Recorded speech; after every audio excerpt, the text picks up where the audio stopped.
Praise the lord. దేవునికి స్తోత్రం. కీర్తనల గ్రంథము 100వ కీర్తన 2వ వచనాన్ని ధ్యానం చేసుకుందాం. సంతోషముతో యెహోవాను సేవించుడి, ఉత్సాహగానము చేయుచు ఆయన సన్నిధికి రండి. దేవుని వాక్యాన్ని వింటున్న దేవుని పిల్లలైన వారలారా, సంతోషముతో యెహోవాను మనం సేవించాలి. లేదంటే సంతోషముతో దేవుని స్తుతించేవారిగా, దేవుని యొక్క నామాన్ని ఘనపరిచేవారిగా మనం ఉండాలండి. దేవుని వాక్యము సెలవిస్తూ ఉందండి, ఉత్సాహగానము చేయొచ్చు ఆయన సన్నిధికి రండి. నిజమేనండి.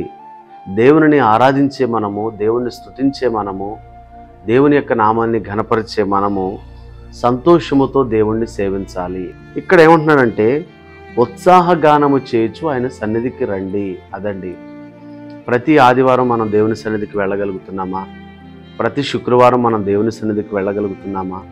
లేదంటే ప్రతి బుధవారం నీ స్థానిక దేవాలయంలో ఏ రోజైతే ఆరాధన జరుగుతుందో, నీ స్థానిక మందిరములు ఏ రోజైతే ఆ యొక్క ప్రార్థనా కూడికలు జరుగుతున్నాయో ఆ రోజు నువ్వు వెళ్ళి దేవుని స్తుతించగలుగుతున్నావా? ఏమంటున్నాడు? ఉత్సాహగానము చేయొచ్చు దేవుని సన్నిధికి వెళ్ళాలండి. దేవుని బిడ్డలారా, చాలామంది చాలా హడావిడిగా వెళతారు. ఏమండి, కొంతమంది నీరసంగా వెళతారు. ఏమండి, కొందరు వెళదామా వద్దన్నట్టు వెళతారు. కానీ దేవుని సన్నిధిలో నువ్వు ఆశీర్వాదాన్ని పొందుకోవాలంటే, దేవుని సన్నిధిలో నువ్వు దీవెనలు పొందుకోవాలంటే నువ్వు సంతోషముతో దేవుని సన్నిధికి వెళ్ళాలి. ఉత్సాహగానము చేయొచ్చు దేవుని సన్నిధికి వెళ్ళాలి. అందుకే ఆయన సన్నిధి ఆవరణములో ఎన్నో దీవెనలు ఉన్నాయి, ఎన్నో ఆశీర్వాదాలు ఉన్నాయి. ఆయన సన్నిధిలో నిత్యము సుఖములు ఉన్నాయండి. కాబట్టి దేవుని బిడలారా, అందుకే దేవుని సన్నిధానములో ఒక దినము గడుపుట 1000 దినాల కంటే శ్రేష్టమని కూడా వాక్యము సెలవిస్తుంది. ఉదయకాల సమయన దేవుని వాక్యాన్ని ఉంటున్న ప్రియ సహోదరి, ప్రియ సహోదరుడా, నువ్వు దేవుని సన్నిధికి ఎంత ప్రాధాన్యత ఇస్తున్నావు ఆలోచన చేయండి. దేవుని సన్నిధి అంటే నీకు సంతోషం కలుగుతుందా?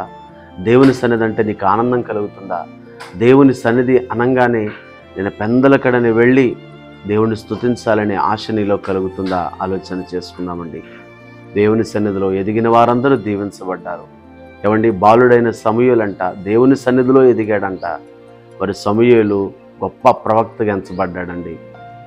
ఇలా మనం చెప్పుకుంటూ వెళితే దేవుని సన్నిధిలో ఎదిగిన అనేక మంది భక్తులు తమ జీవితాల్లో ఎన్నో ఆశీర్వాదాలు పొందుకున్నారు. ఎందుకంటే దేవుని సన్నిధికి వెళ్ళి మనం ప్రార్థన చేసినప్పుడు, దేవుని సన్నిధికి వెళ్ళి మనం స్తుతించినప్పుడు, దేవుని సన్నిధిలో ఆయన వాక్యాన్ని విన్నప్పుడు అది మన జీవితాలకు ఎంతో సంతోషాన్ని, సమృద్ధినిస్తుంది. ఏమండి, ఆన్లైన్ వచ్చిన తర్వాత చాలామంది ఏమనుకుంటున్నారంటే, ఏముందలే ఆన్లైన్లో దేవుని వాక్యాన్ని వినొచ్చు, సెల్ ఫోన్లో దేవుని వాక్యాన్ని వినొచ్చు, లైవ్లో చాలామంది దైవజనుల వాక్యాలు వస్తున్నాయి కదా, మందిరానికి వెళ్ళకపోయినా ఏం కాదులే, ఏమండి ఇంటి దగ్గరుండి చూస్తే సరిపోతుంది కదా అనుకుంటున్నారు. కాదండి, ఖచ్చితంగా సమాజముగా కూడుట మానక అని హెబ్రీయులకు రాసిన పత్రికలో ఉంటుందండి. ఖచ్చితంగా మన సంఘంలో, చర్చిలో, దేవాలయంలో, మందిరములో మనం ప్రజలతో, విశ్వాసులతో ఏకమై దేవుని సన్నిధిలో మనం ఉన్నప్పుడు, దేవుని సన్నిధిలో ఆయన ఆరాధించినప్పుడు, దేవుని సన్నిధిలో ఆయన వాక్యాన్ని విన్నప్పుడు మనల్ని ఆశీర్వదిస్తాడు.